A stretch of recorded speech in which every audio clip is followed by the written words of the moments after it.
오늘 함께 하실 성경은 고린도후서 12장 1절부터 10절까지입니다. 교독하겠습니다. 무익하나마 내가 부득불 자랑하노니 주의 환상과 계시를 말하리라.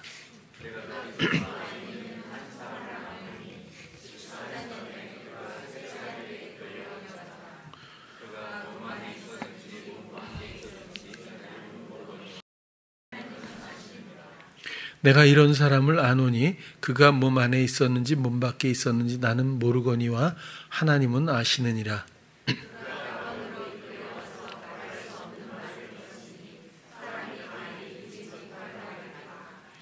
내가 이런 사람을 위하여 자랑하겠으나 나를 위하여는 약한 것들 외에 자랑치 아니하리라.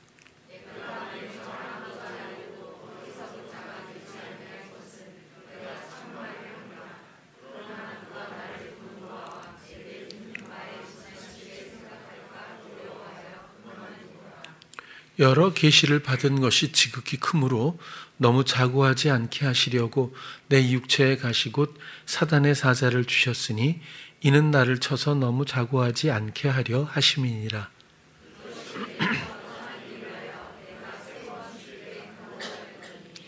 내게 이르시기를 내 은혜가 내게 족하도다. 이는 내 능력이 약한 데서 온전하여짐이라 하신지라. 이러므로 도리어 크게 기뻐함으로 나의 여러 약한 것들에 대하여 자랑하리니 이는 그리스도의 능력으로 내게 머물게 하려 함이라.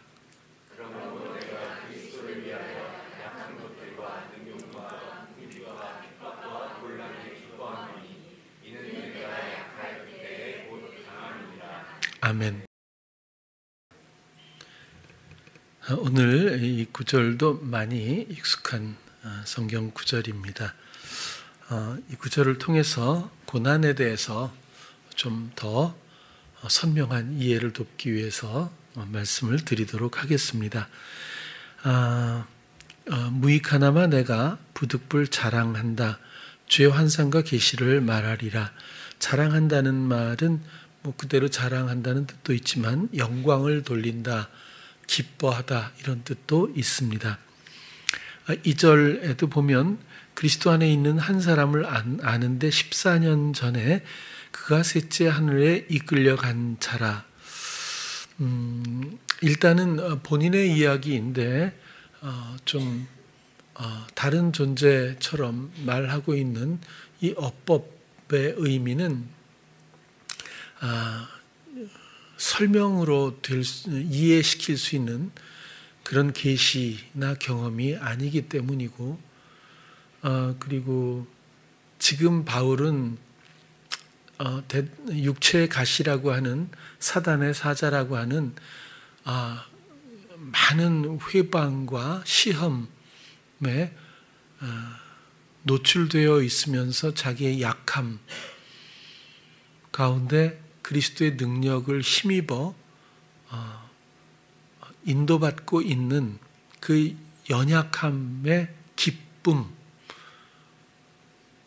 그 존재감을 선명하게 지키면서 이 이야기를 끌고 가고 있는 목적이 있다고 보는 거예요. 그래서 이 자신의 그 경험을 마치 제3자처럼 말하고 있는데, 셋째 하늘이라고 하는 것도 쉬운 말은 아니지 않습니까?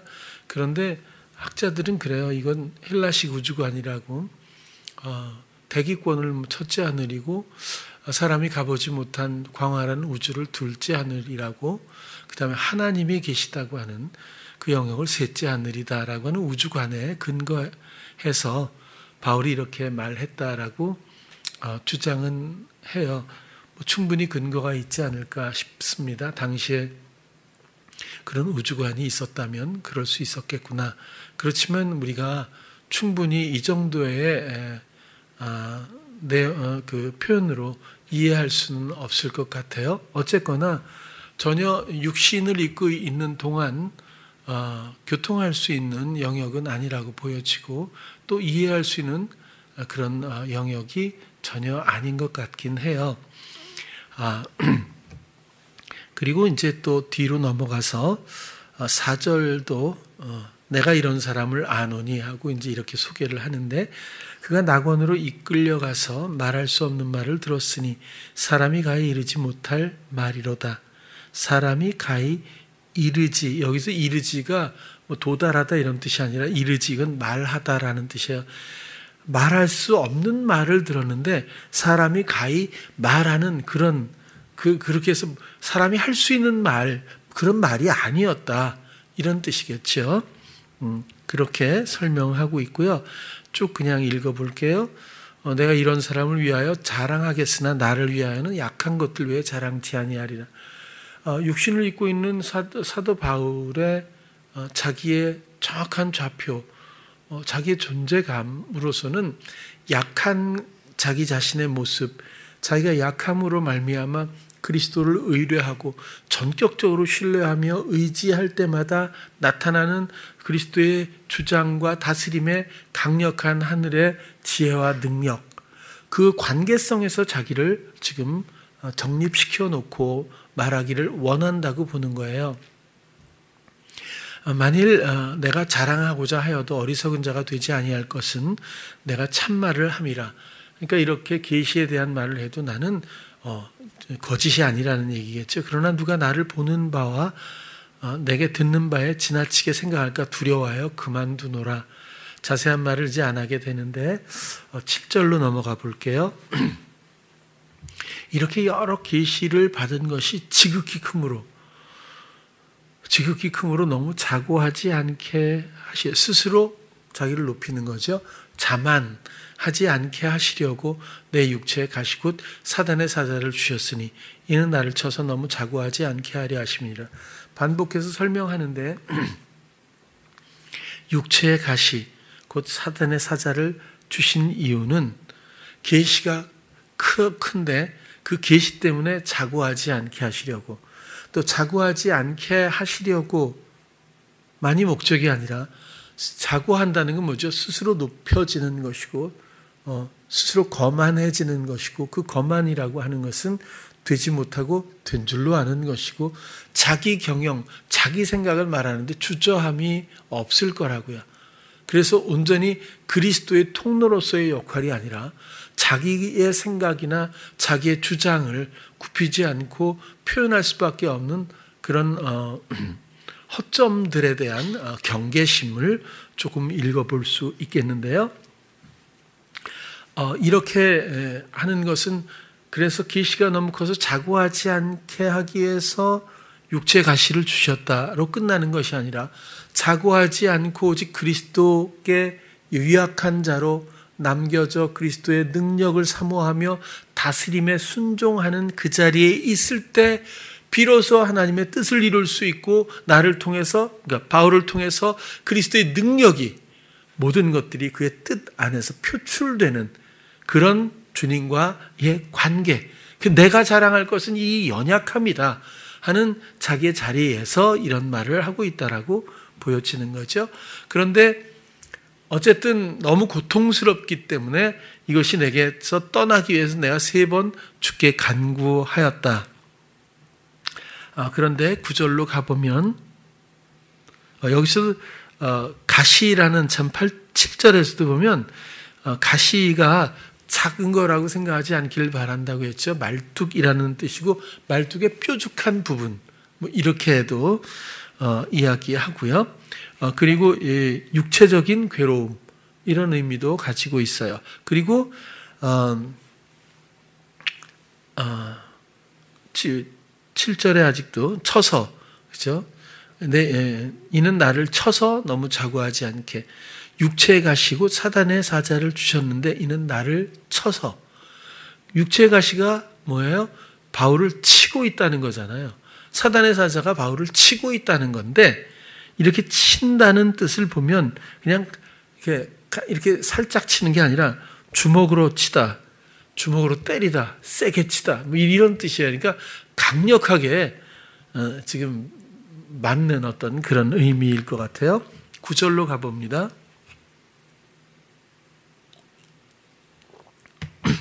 내게 이르기를 내 은혜가 내게 족하도다. 이는 내 능력이 약한 데서 온전하여짐이라. 원문을 해석한 걸 읽어보면 그리고 그분께서 나에게 말씀해 오셨다. 너에게 나의 은혜가 충분하다. 왜냐하면 약함 가운데 그 능력이 완성되기 때문이다. 원리입니다. 진리죠. 그러므로 내가 도리어 크게 기뻐함으로 나의 여러 약한 것들에 대하여 자랑하리니, 영광을 돌리고 기뻐하리니 이는 그리스도의 능력으로 내게 머물게 하려 함이라. 머물게 거주하다, 그런 뜻이거든요. 하려 함이라. 거주하는 거죠. 살짝 왔다 가는 그 스쳐 지나가는 은혜가 아니라 아예 거주하는, 우리는 연약함으로 그리스도를 의뢰하는 그런 자고, 그리스도께서는 연약한 우리들을 대신해서 우리를 통로 삼아 우리와 함께 그리스도의 능력을 힘입어 행하시는 그런 관계에서의 자기 모습을 계속 말해주고 있습니다.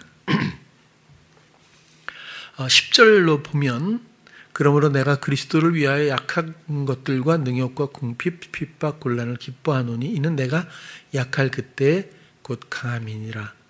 능욕이란 말도 약한 것들, 그 다음에 능욕, 모욕, 타격, 비난, 궁핍은 필요성의 곤란, 핍박은 박해, 곤고는 재난, 고통, 괴로움, 강함, 아시는 것처럼 뒤나토스, 이건 강력한, 할 수 있다, 가능하다, 이런 거죠. 그래서 오히려 이런 것들을 기뻐하는데 그것은 내가 약할 그때 곧 강함이니라. 혹은 우리가 바울이 약할 때 그리스도의 능력으로 온전케 된다. 비로소 완전한 조합이 이루어지고 그리스도의 뜻이 온전히 실행되는 그런 구조가 온전케 완성된다. 그런 원리이자 의미이죠. 그렇다면 육체의 가시의 내용은 무엇일까?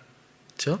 그것은 고린도 이런 육체의 가시의 내용은 약한 것들, 능욕, 궁핍, 핍박, 곤란, 이런 것들의 나열에서도 육체의 가시, 사단의 회방을, 이런 회방 때문에 이런 모든 상황들을 자기가 감내할 수밖에 없다는 환경을 우리가 이해할 수 있는 거죠. 이 구체적인 내용의 일부가 고린도후서 11장의 앞장에 나오거든요.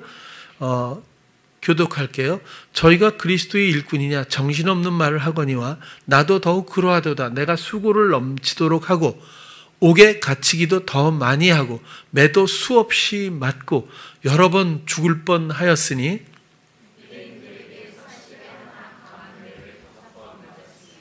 세 번 태장으로 맞고 한 번 돌로 맞고 세 번 파산하는데 일주야를 기품에서 지냈으며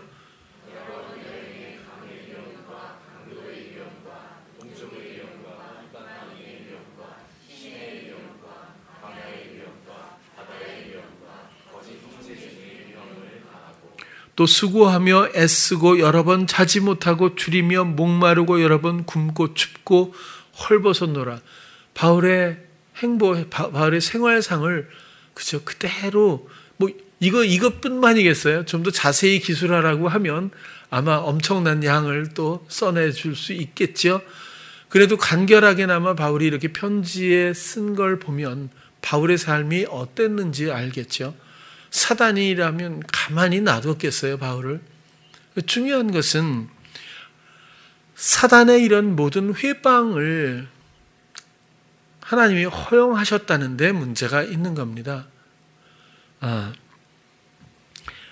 이런 육체의 가시의 내용은 지금 즉 우리가 나열한 것처럼 아주 단순한 고통이나 단순한 어려움을 아주 뛰어넘는 정말 극한 고난과 고통이라고 충분히 이해할 수가 있습니다. 그리고 이 육체의 가시는 곧 사단의 사자라고 표현한 것처럼 이것은 전적으로 영적인 회방이다. 그런 겁니다. 바울이 잘못했기 때문도 아니고 운이 나빠서가 아니에요. 그게 아니라 전적으로 사단의 영적인 회방, 바울을 어떻게든지 몰락시키고 주저앉히고 포기케 하고 하려고 했던 사단의 그런 시험과 회방이 강력했다. 그렇게 충분히 이해할 수가 있습니다. 그런데 이 육체의 가시를 하나님이 허용하셨다는데 우리는 주목할 필요가 있다라고 오늘 보는 거예요. 그래서 제목도 성도의 고난, 우리에게도 이 정도는 아니지만 우리에게도 뭐 약하지만 그래도 우리에게도 회방도 있고 고난도 있고 시험도 얼마든지 있을 수 있기 때문이에요.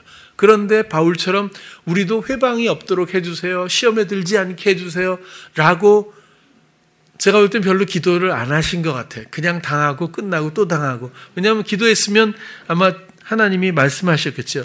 그리고 그분께서 나에게 말씀해 오셨다, 이런 얘기, 이런 경험을 하셨을 텐데 그런 말씀을 못 들었다면 그나마 이것에 대해서 주제를 가지고 기도를 안 하셨다, 이렇게 볼 수 있는 것 같은데, 어쨌거나 바울의 응답은 그 이유가 너에게 나의 은혜가 충분하다. 왜냐하면 이것이 산술적으로 은혜가 이만큼인데 고통은 요만큼이야.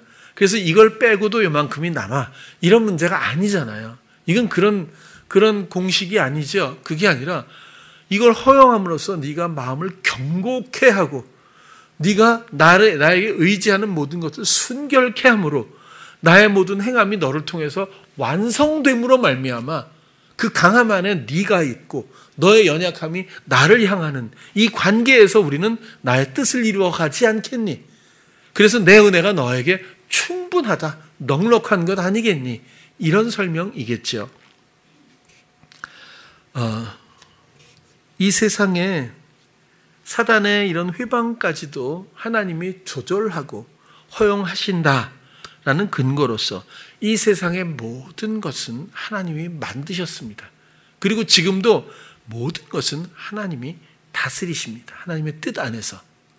예를 들어서 사단이 하나님을 대적하는 자라고 해서 하나님의 영역은 이만큼이고 사단의 영역은 이만큼 따로 있어서 하나님은 이 영역은 잘 못 건드리거나 대적하는 뭐 경계가 있어서 뭐 이렇게 방어 체계를 갖고 있거나 이런 문제가 아니라 모든 것을 사단까지도 하나님이 다스리는 영역에 있다. 그런데 이것을 선용, 악한 자지만, 악한 기능이지만 이것을 우리를 강하게 하기 위해서, 의뢰하기 위해서, 의지하기 위해서, 다스림의 주체를 바꿔주시기 위해서 더 온전하게 순결하게 의지 가운데, 의뢰함 가운데서 하나님의 능력이 전부가 되게 하기 위해서 사단을 활용하고 계시다. 이런 측면에서의 다스림을 우리가 이해를 했으면 좋겠습니다.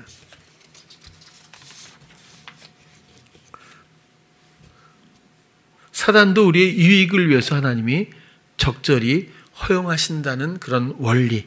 그럼에도 불구하고 우리는 어떤 고난이 왔을 때 이 고난이 없도록 해주세요 라고, 그것도 주님과의 접점 가운데서 이야기하면 바로 이게 문제, 주제가 아니라는 걸 알게 되고, 그리고 전혀 다른 세계의 어떤 감동과 기쁨과 평강이 올 텐데, 이런 간구마저도 홀로 독백처럼 하다 보니, 그러니까 호소만 하고 접점은 없는 상황이 보편적 기도의 형태가 아닐까, 그런 생각이 들어요. 제일 중요한 건 교감이거든요. 제일 중요한 건 그분의 다스림, 그분의 만지심, 그분과의 접촉인데, 이런 것들이 목적이 되고 이런 것들이 전제가 되기 이전에 나 홀로 신앙생활 가운데 그저 기도하는 형식 안에서 뭔가 해결되기를 바라잖아요.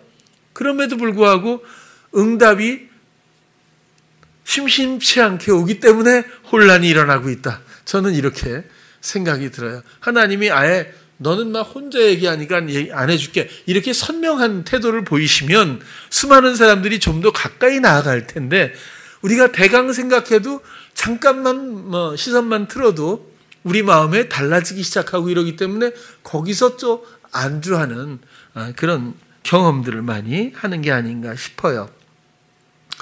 여러분들의 고통이, 회방이 반드시 옵니다. 하나님과 가까울수록, 하나님이 사랑하실수록, 하나님이 더 활용하시려고 하실수록, 하나님께 사랑받는 자들일수록 회방은 클 수밖에 없어요.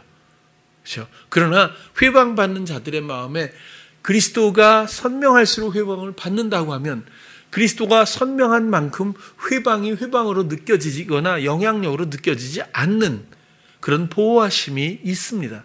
접점이 없으면 회방도 아닌 것이 회방으로 받아들일 정도로 민감합니다. 여러분 한번 자신을 잘 살펴보길 바라요. 여전히 바울은 육체의 가시, 이 고난과 회방을 허용하시는 이유는 스스로를 높이지 않도록, 자만하지 않도록 하기 위해서라고 바울이 분명한 이해를 가지고 설명을 해주고 있어요. 사람은 스스로 생각의 흐름과 마음의 작용을 잘 조절하지 못해요. 바울이 너무 큰 계시를 많이 받았기 때문에 어떤 상황에서든지 사람인 이상 생각을 놓칠 수 있을 거예요. 연약한 자의 모습을 또 희석당할 수도 있을 거라는 거예요. 하나님을 의뢰하고 온전한 통로되는 순결함이 또 그 자리를 놓칠 수 있는 위험성이 있을 거예요. 그래서 전혀 다른 사람처럼 이야기하는 이제 바울의 아주 명백한 자기 경계가 따로 있는 것, 그렇게 느껴진다고 아까도 말씀을 드리는 거예요. 바울은 자신의 배경으로 마음이 높아질 사람은 아닌 것 같아요. 그만큼 영적인 경험과 그리스도와의 접점이 너무나 분명하고 풍부했던 사람입니다. 하나님의 근데 계시가 너무 커서 스스로를 높이려는 시험을 감당하지 못했을 것이라는 하나님의 판단에서 육체의 가시 곧 고난을 허용하신 것이 아닐까라는 짐작을 해보게 돼요. 왜냐하면 바울은 자신의 소유, 배경, 지식, 로마 시민이라든지 이런 또 유대인 바리새인 중에 바리새인 이런 모든 자기의 소개를 보면 조금도 빠지는 게 없이 완벽한 이스라엘 히브리인이라는 거죠. 근데 이런 모든 것들을 그리스도를 아는 지식 앞에 모든 걸 배설물로 여긴다고 했어요. 보통 사람들 같으면 이 정도까지 극단적인 표현을 잘 안 할 거라고요. 그런 것들은 나에게 전혀 도움이 되지 않습니다 정도로 이 얘기를 해도 상당히 전환된 사람일 거예요. 그러나 배설물도 여긴다는 것은 이쪽의 영적인 모든 것들을 충분히 경험하고 충분히 이해하고 충분히 받아들여 전향했기 때문에 이쪽에 대한 허망하고 그 다음에 가치 없음에 대해서 완벽하게 이해하고 있었다. 오히려 이런 것들은 자기 나를 전향한 나를 더럽히는 것들에 불과하다라는 어떤 이해를 또 바울은 갖고 있었다고 보여집니다.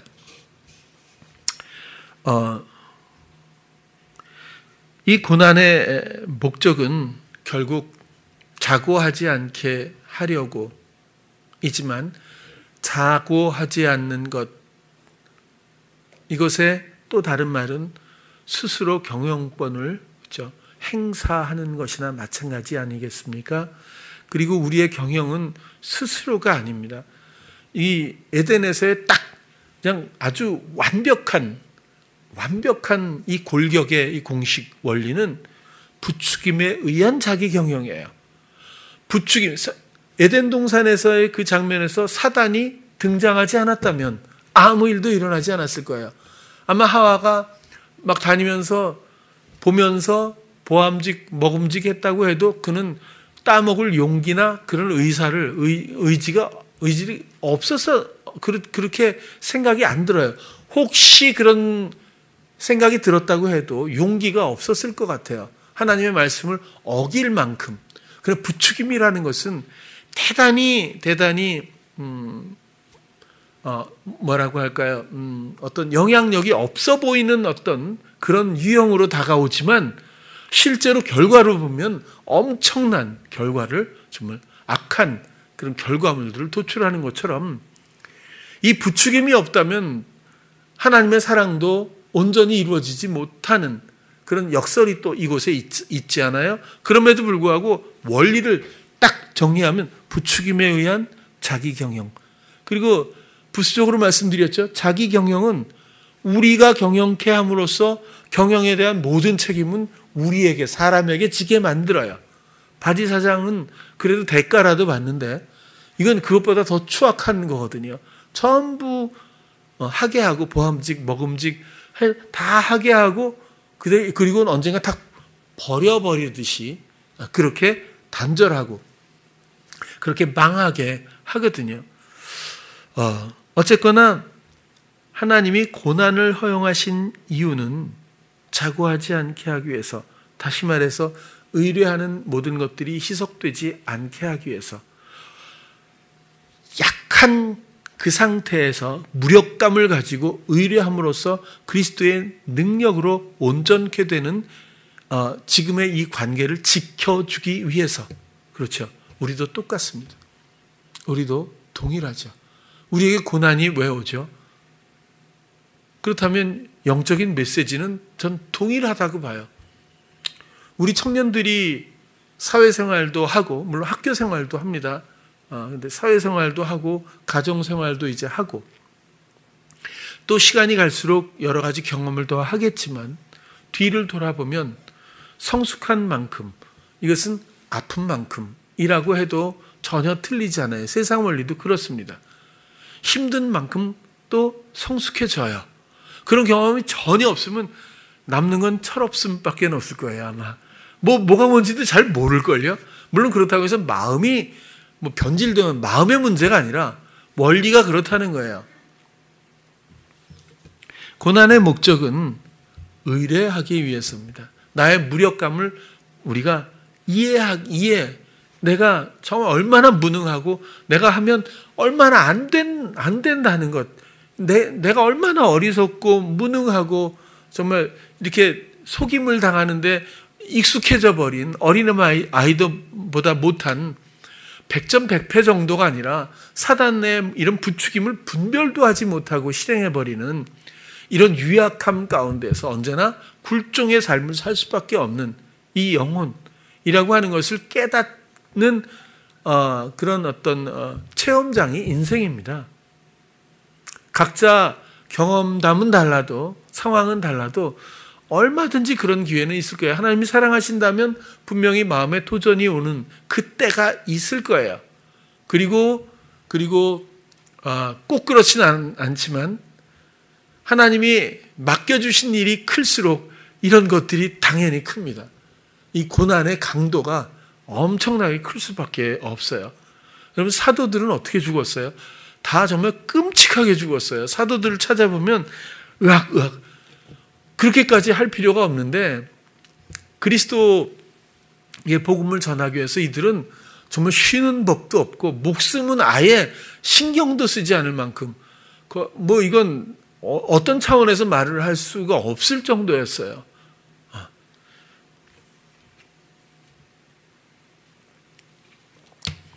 우리가 고난을 받을 때 주님 앞에 이렇게 어려운 일을 물러가게 해주시고 편안하게 해주세요라는 것이 목적이고 주님과의 관계가 그런 호소의 관계라면, 또 이게 정당하고 옳은 관계라면, 내용이라면 예수님도 그렇게 돌아가시면 안 돼요. 다른 방법이 있었을 거 아니겠어요?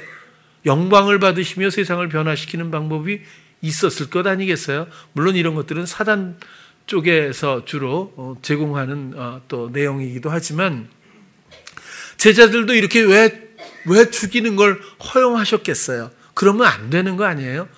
예수님을 따르고 이렇게 비참하게 생을 마쳐야 되는 이럴 수밖에 없는 게 하나님일까라는 생각을 할 만큼 왜 그래야 하죠? 우리는 하나님의 뜻을 잘 몰라요. 그러나 이 육신과 세상의 편안함이 목적이라면 더 이해를 못할 거예요. 그러나 이런 가운데서 그리스도를 바라보기 시작하고 그리스도께 나의 유약함과 내가 하면 안 된다고 하는 절망을 내어드려 주님이 내 마음과 내 생각을 다스리기 시작하는 그런 교감 가운데서, 관계 가운데서 순종을 시작할 때 나타나는, 지금 여태까지 내가 허구적으로 묶였던 굴종하던 이 영역, 이 세상 말고 이 세상에 속하지 않은 그리스도의 하나님의 나라에 속했을 때의 그런 정서는 경험해보지 않으면 모릅니다. 결도, 질도, 격도, 차원도 전부 다릅니다. 이것이 극복되는 것이 아니라 원래 없었던 것처럼 관심사도 전혀 아닌 것처럼, 전혀 생각도 나지 않을 만큼 우리의 감각이 더 이상 이쪽에 빼앗길 일이 전혀 없는 보호하심과 그 다음에 인도하심이 있어요. 이런 것들이 뭔가 애써서 극복하는 일이 전혀 아니라는 거죠. 알면, 만나면, 느끼면, 내어드리면, 주님이 다스리시면, 그러면 이 모든 것들이 어둠이 물러가듯이 그냥 사라져 가는 것뿐이라는 거죠. 우리의 고난 자체가 주제가 아닙니다. 그 고난이 주제면 이거 없게 해주세요라고 할 거예요. 그러나 그게 아니라 고난 때문에 뭘 원하시는 거죠? 사단, 작지만 나도 육체의 가시가 이렇게 있으면 하나님 이걸 물러가게 해주세요라고 바울도 그렇게 했다니까 해도 괜찮을 것 같아요. 당연히 주제는 그거니까. 그런데 그것만을 갖고 하는 것이 아니라 분명히 바울은 그러면서 주님을 들으려고 했을 거예요. 주님의 뜻을, 주님이 어떤 뜻으로 이런 일들을 허용하셨는지, 그러니까 말씀하셨다 이렇게 얘기하잖아요. 그리고는 내 은혜가 족하다는 말씀과 네가 약할 때 비로소 내 강함이 너를 통해서 이렇게 돼서 완성되잖아. 너에게 대한 나의 사랑의 마음과 기대감, 나의 은혜, 자비와 너그러움이 이런 거야 라고 말해주고 있는 거예요. 이런 것들이 너에게 내 마음이 이렇게 충만하지 않니 너에게 대해서 라고 했을 때 이는 영광을 돌리며 기뻐했다. 그게 자랑한다는 말이거든요.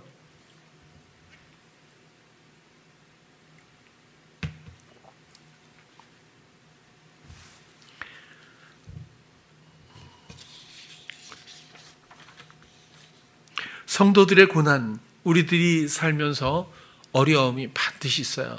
그건 자녀 문제일 수도 있어요. 그죠? 어쩌지 못하는, 부모가 가장 어쩌지 못하는 그런 문제일 수도 있고, 인간관계나 또 회사 이런 문제도 있을 거, 사회생활, 물질적인 것도 있겠죠. 여러 가지가 있을 거예요. 고통으로 다가오는, 감당하기 어려운 많은 일들이 있을 거예요. 그러나 중요한 것은 하나님 다스림 안에 있다는 이해를 먼저 해주셔야 돼요. 왜냐하면 하나님은 우리가 그렇게 패배로 끝나게 놔두지 않아요. 제가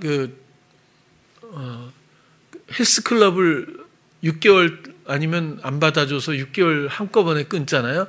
끊고 3일 다니다가 그만두고 윤수한테 욕먹었어요. 그래서 윤수는 계속 다녔거든요. 왜 안 오세요? 이렇게 하는데 힘들더라고요. 근데 가는데 제일 힘든 건 저 혼자 하라 그러면 조금 하고 이제 오늘은 이만큼 하고 이러는데 꼭 따라 붙어갖고 이거 더 하세요. 10개 더 하세요. 이렇게 하는 사람이 있더라고요. 그 다음에 이제 이거 하고 갈라서 그 다음 이거 하세요. 또 이렇게 하는 사람인데 그대로 하면 무지 힘들어요, 이게. 그래서 망설이다가 안 갔는데 이게 헬스클럽에 왜 갔겠어요? 놀러 간 거 아니잖아요. 윤수 만나러 간 건 아니거든요. 건강해지려고 간 거잖아요. 운동해서 건강해지려고 갔어요. 근데 힘들어서 그만뒀어. 우습죠, 그죠? 대부분 살펴보면 대부분 그래요. 그러니까 주제가 그렇다는 거예요. 나는 건강하기 위해서 갔어요. 그러면 뭔가 대가가 따르잖아요. 뭔가 유익한 것을 얻기 위해서는 분명히 대가가 있어요. 여러분들 공부할 때 힘들지 않았어요? 그죠? 외고도 보면 애들 힘들어가지고 거의 정신병자들처럼 그런 애들도 많이 봤는데 힘들죠, 당연히. 힘들잖아요. 힘 안 들면 어떻게 하면 돼요? 학교 안 다니면 되지, 그냥. 그죠?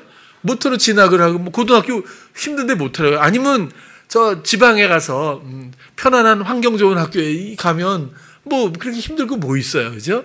중학교 때 1, 2등 하다가 정리해서 가갖고 30등 해갖고 이게 정신이 좀 이상해서 갖고 저 상담원에도 있었잖아요. 남들이 다 나를 무시하는 것 같다고 막 이러더라고요. 그러니까. 근데 어쨌거나 고난은 운동하러 가서 힘든 게 주제가 되면 그죠? 어떻게 포기당하잖아요.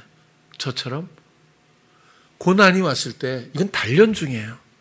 단련하지 않고 강해질 수 있을까요? 그럼 뭘 단련하죠? 고난을 또 당해보고 다음에 더 큰 고난이 어디 있어? 고난 또 당해보고 고난을 익숙하게 해서 고난의 왕이 되고 이런 게 아니잖아요. 나는 100가지 고난을 이렇게 당했어. 이게 아니라 하나님이 바울에게 고난을 이렇게 육체의 가시를 허용케 하신 이유는 자고하지 않게 하기 위해서인 거거든요. 우리도 마음이 높아지는 게 뭐예요? 여전히 사단과의 관계를 그냥 놔두거나 그 부추김의 관계를 아직도 끊어내지 않고 있거나 그것을 선택하는 것이 결국 자고가 되지 않겠어요? 결과가? 그렇죠? 참 이 자리에서도 또 그렇지만 찬양 인도하는 보람이가 난 진짜 어떤 면에서는 안쓰러워요. 마음의 진심은 안 그렇다고 봐. 근데 찬양할 때마다 어떤 가사 내용을 보면 굉장히 은혜스럽잖아요. 찾아내는 것도 어려울 거예요. 1년에 52번을 해야 되는데 그 해서 또 설명을 하는데 말이 꼬일 때가 많죠. 이거는 마음의 준비가 안 됐다는 건데 어쨌거나 이제 뭐에 이렇게 마음에 오고 그런 마음이 돼서 이렇게 됐으면 좋겠습니다. 라는 어떤 그 기대감과 소망을 가지고 찬양하겠습니다. 항상 그러잖아요. 근데 여러분들은 잘 모르시죠. 제가 관찰해 보면 일상생활에서는 거의 그런 적용 부분이 아주 굉장히 잘 안 돼요. 유약한 거지. 근데 마음의 중심에서 영적인 소망은 안 그럴 거라고요.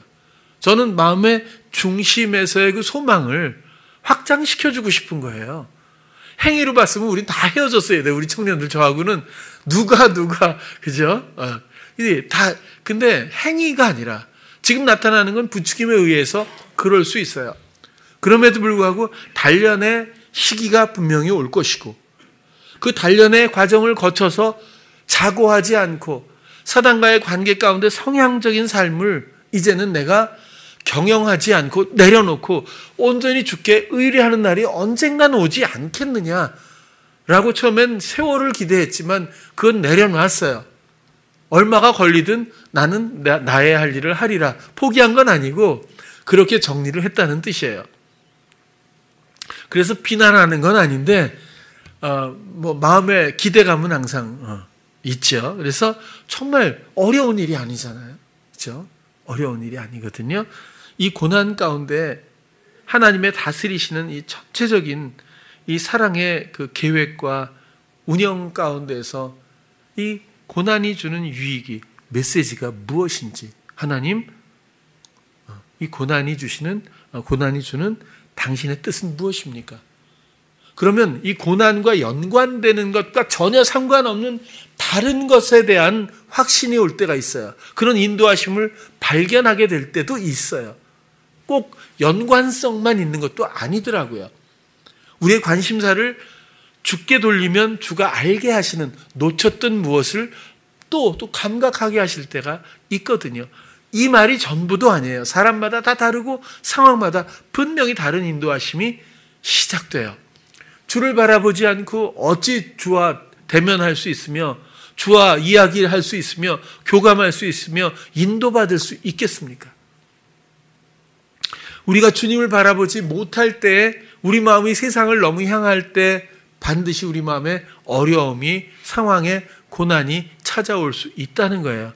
그럴 때 하나님이 직접 어려움을 만들어서 우리를 이렇게 하시는 분이 아니라 사단을 허용하기 위해서 창조하신 것 같아요. 사단은 그 역할이겠죠. 자, 고난은 결코 주제가 아닙니다. 고난을 허용하신 하나님의 뜻이 주제죠. 그리고 그 뜻은 바울의 경우는 자고하지 않고 온전히 순결하게 의뢰하는 자로서 그리스도의 강함을 입는 자로 설명되고 있어요. 우리는 상황의 마음을 빼앗기거나 관심을 두기보다는 오히려 상황 안에서 뜻을 발견하고 순종하는 것을 사모하기를 바라는 거예요. 그렇게 하나님의 뜻을 이해하고 경험하면 우리의 마음은 결코 요동하지 않고 이런 고난이 우리에게 영향력이 되지 않는 그 자리에서 우리가 서 있게 될 것입니다. 여러분, 베드로가 좀 굉장히 성격이 그런 줄 이제 아시잖아요. 여러분, 하물며 베드로를 보면 예수님이 잡혔을 때 따라가기는 하는 성격, 그죠? 거기서부터 도망갈 사람은 아닌 것 같아. 따라가기는 하는데 들어가지는 못하는 성격. 요한이 불러서 들어왔는데 모닥불 앞에서 있다가 여종이 뭐라고 아는 척하니까 굉장히 부정하면서 두려워해서 막 어쩔 줄 몰라 하는 그런 인성. 이 정도는 알잖아요. 그렇죠? 예수님이 고난에 빠져 있는데 여종이 알아보고 너 한패아니니? 라는 그 말 한마디에 그가 했던 추악하고, 그죠? 그런 변명과 부인, 이런 그 순간의 부추김과 이런 어떤 시험의 장면들을 잘 아셔요. 근데 그 이후에 예수님 돌아가시고 나서 성령을 받고 충만하고 복음을 전할 때 3,000명, 5,000명을 회개했을 그 당시에 제일 먼저 헤롯이 야고보를 잡아서 참수합니다. 유대인들이 원하는, 헤롯은 유대인이 아니거든요. 유대인의 환심을 사기 위해서 유대인들이 굉장히 싫어했잖아요. 이 예수 그리스도의 이 복음들을. 그래서 야고보를 먼저 잡아다가 참수를 하고 베드로도 잡겠다고 약속을 하고 결국 베드로를 잡아요. 베드로는 대놓고 말했잖아요. 그죠? 내가 너희들 말 듣는 게 옳으냐 이럴 정도로 거침없이 말하는 사람이 되어버렸어요. 그래서 베드로를 잡아다가 감옥에 가둬놓고 그 다음날 이것도 죽이려고 그랬어요. 베드로를. 그게 딱 감옥에 가다 놨는데 헤롯이 어느 정도로 베드로를 좀 뭐라고 할까, 능력도 있고, 그죠? 그리고 요주의 인물이잖아요. 그래서 병사를, 베드로를 가둬놓는데 병사를 4명씩 해서 4조를 만들었대요. 해갖고 그 베드로를 하나 그 감옥에 놓고 경계를 쓰게 한 거예요. 그리고 그냥 공간에 넣어놓은 게 아니라 병사 2명을 같이 집어넣고 쇠사슬로 묶어가지고 한 병사에게 하나, 한 병사에게 하나 이렇게 해갖고 2병사 사이에서 누워서 잠을 잤다는 거예요. 그러니까 옴싹달싹도 못하게 그렇게 했잖아요. 근데 그렇게 해서 불안했다라는 그 기록이 없어요. 그날 밤에 천사가 옥에 나타난 거예요.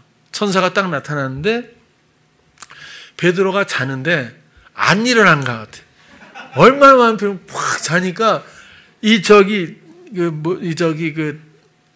천사가 옆구리를 쳤대, 바로 쳐버렸대잖아요. 그러니까 여기 쳤다는 말이 파타스라는 단어인데 찾아보면요, 무지 세게 때리다 이런 거거든요. 그러니까 베드로야 일어나, 이게 아니라 팡팡 자고 있으니까 뻥 쳤나 봐요. 세게 때렸나 봐요. 그래서 베드로가 눈을 뜨니까 보고 일어나라고 하면서 이 사슬이 스스로 풀렸고, 그게 일어나서 옥에서 다 이렇게 지키고 이러고 있는데도 옥을 통과해서 나왔는데 베드로는 똑같은 얘기했어요. 내가 몸이 여기 있는 건지 내 몸을 나간 건지 나는 그때 잘 몰랐는데, 이런 얘기를 성경에서 하잖아요. 그래서 이끌려가지고 이게 환상인지 실제인지 뭐 이러면서 나가서 길을 한참 가다가 이제 거기서 이제 가. 이렇게 해서 놓여졌다고요. 그 다음날 보니까 아무도 모르는 거예요. 이게 어떻게 베드로가 사라졌는지 아무도 모르는 거예요. 그래서 헤롯이 그 지켰던 16명하고 그 같이 해서 다 신문하고 죽이라고 그래갖고 다 죽여버리잖아요.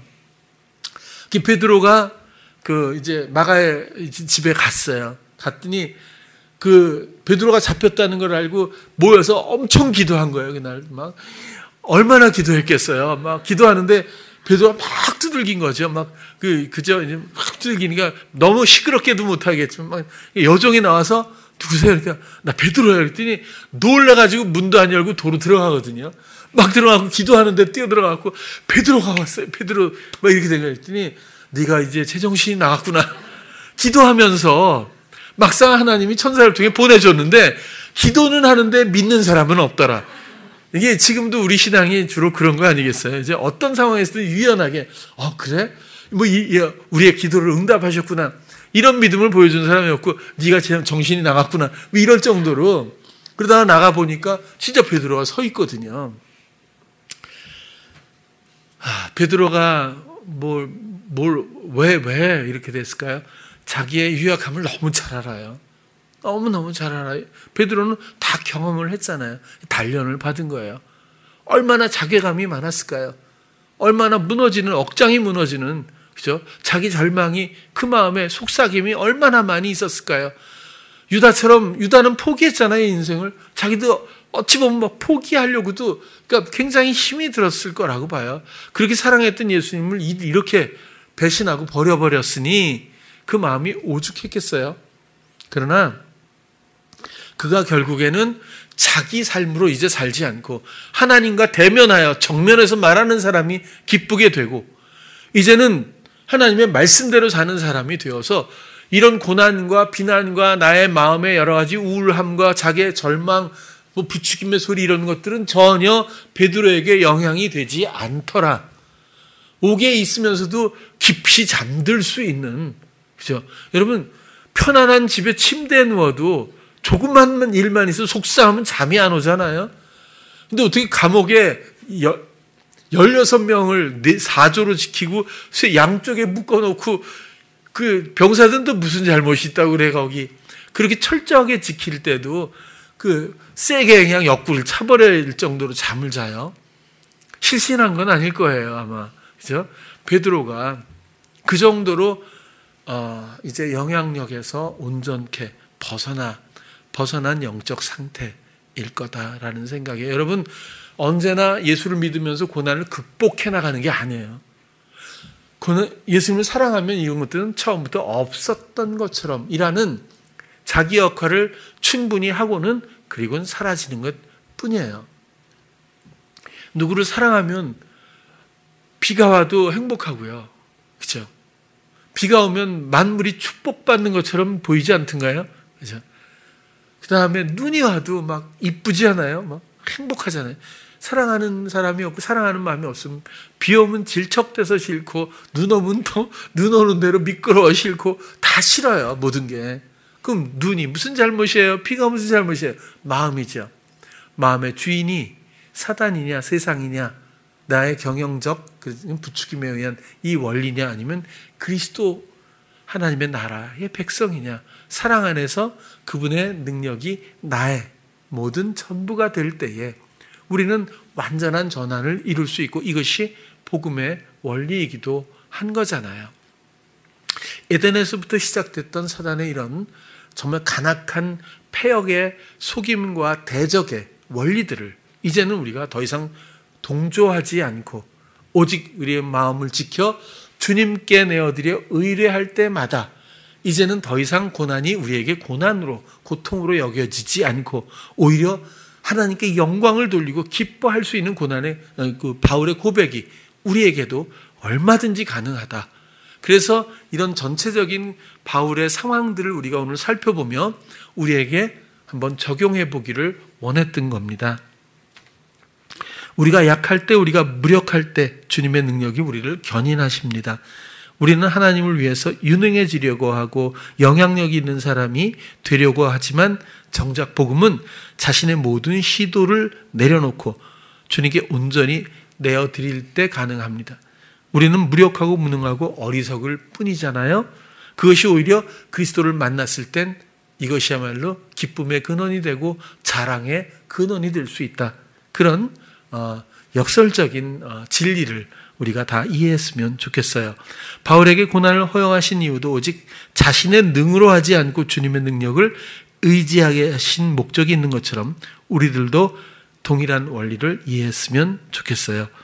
삶에서의 고난, 그 어떤 회방의 상황이 온다고 해도 하나님 우리의 낮아짐을 기대하시면서 견딜 만큼만 허용해 주셔요. 그리고 그 상황이 지나갈 때쯤에 우리의 마음이 주를 바라보고 있기만 하면 이미 우리는 그분의 능력 안에서 좋은 여행의 길 위에 서 있는 모습을 발견하게 될 겁니다. 상황에 대한 이런 영적인 시각과 기대감 가운데서 오히려 주님의 능력을 사모하는 사랑하는 찬양교회 성도님들 되시기를 축복합니다. 기도하겠습니다. 사랑의 주님, 오늘은 바울의 이 편지 가운데서의 고백 내용을 가지고 우리의 고난의 의미들을 살펴보았습니다. 세상은 우리를 주저앉히려고 하고 끝까지 굴종의 중독 가운데서 세상을 지향하다가 끝나는 영혼들로 만들려고 쉬지 않고 우는 사자처럼 그 시험과 회방을 멈추지 않습니다. 이제 우리의 무력함과 허망함을 깨닫고 온전히 주님께 의뢰합니다. 우리의 마음의 주인 되시고 이미 우리 마음을 집으로 삼으신 거주하시는 주님 앞에 모든 것들을 내어드리고 우리의 감각을 드려 주께서 우리를 선용하시는 모든 뜻 안에서 우리가 인도받기를 원합니다. 이제 어떤 고난과 고통과 혼란이 있다고 하더라도 우리를 어쩌지 못하는 주님 안에 하나님 나라의 온전한 백성들 다 되게 하여 주시옵소서. 예수님 이름으로 기도드렸습니다. 아멘.